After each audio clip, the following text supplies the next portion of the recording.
E aí, pessoal, tranquilo? Como é que vocês estão? Né? Espero que todo mundo esteja respeitando aí a quarentena direitinho para dar tudo certo, né? Torcendo aí para que as coisas se resolvam da melhor forma e da forma mais rápida e breve possível para todos, né?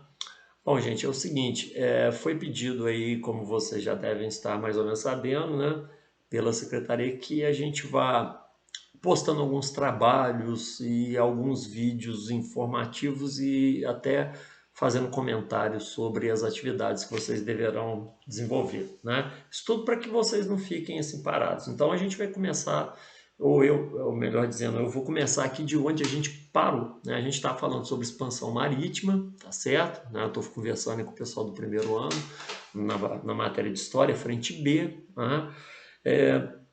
E aí, como vocês devem se lembrar, que não faz tanto tempo assim, foi essa semana, né? A gente já trabalhou com os fatores da expansão marítima, né? Os fatores aí do pioneirismo de Portugal na expansão marítima. Falamos um pouquinho sobre esse início, o contexto da expansão marítima, né? E na página 103, eu vou mostrar aqui para vocês, da apostila de vocês, né? Tem um texto aqui que fala sobre Marco Polo, né? E aqui deveria ser um exercício, né? Porém, não é exatamente um exercício, é apenas uma leitura, né? Você continua a leitura aqui da apostila, tá certo? E mais adiante vocês vão encontrar outras questões, né? A questão 2, tá legal? A questão 3, tá? Vocês devem estar vendo aí na página seguinte, tá certo? E as questões 4 e 5, tá joia? Vocês vão encontrar na página 106, tá bom? Da apostila de vocês aí. As questões 1, 2 e 3, elas vão tratar sobre um tema que eu cheguei a comentar assim muito brevemente dentro da sala de aula, mas eu já alertei a vocês da importância desse tema, que é a questão do imaginário, tá? Essa transição entre o mundo feudal e o mundo do capitalismo, a transição do mundo medieval para o mundo moderno, né? Muita coisa estava acontecendo, estavam ocorrendo muitas transformações, muitas mudanças na sociedade europeia.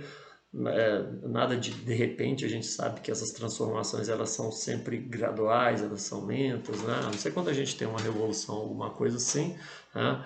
Mas os fatores que levam a esses acontecimentos repentinos assim, eles são históricos, ou seja, eles são demorados, né? Então, não sei se vocês lembram, a gente comentou em sala de aula sobre o renascimento comercial, o renascimento urbano, o surgimento da burguesia, o processo de centralização do poder político que acabou resultando, né, em formas de governo absolutistas, né, nas quais os reis adotavam uma política econômica mercantilista. A gente falou brevemente sobre esses assuntos aí, né?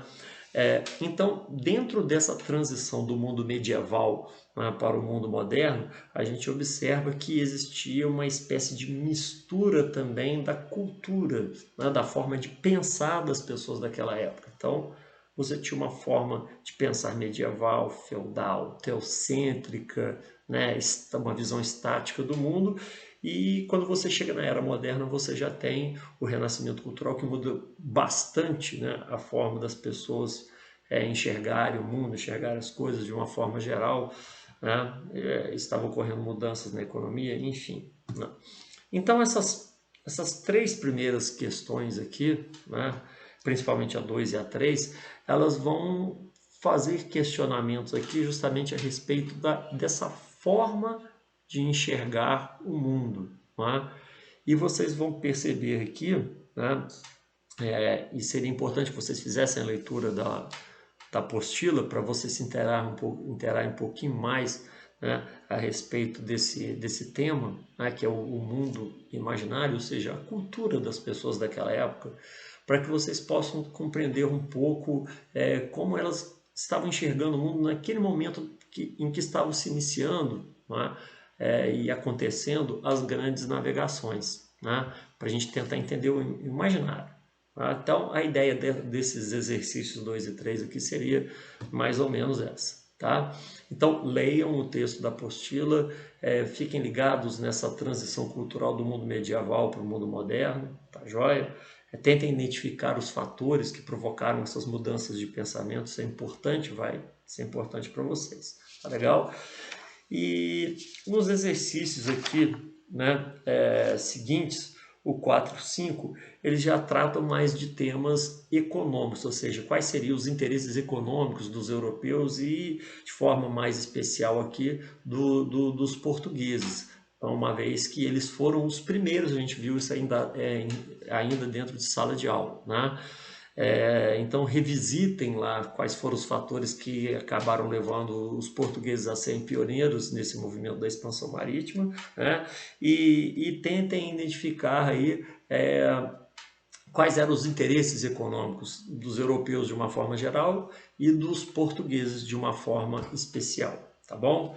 Então seriam esses exercícios que eu vou indicar para vocês e conforme os dias forem passando aí, a gente vai postando mais atividades, né, e outras informações ou esclarecimentos, tá joia? Com o tempo a gente vai pegando um pouco melhor o ritmo aí dessas postagens, do formato que a gente vai fazer para que a coisa fique um pouco interessante. Nesse primeiro vídeo é uma coisa meio improvisada assim, né, que eu não acreditei que já fosse necessário para agora, mas o pessoal pediu, então, mesmo que de forma improvisada, a gente tá passando isso aí para vocês não ficarem sem atividade nenhuma. Falou? Moçada, divirtam-se. Aí, tá joia? Muito obrigado.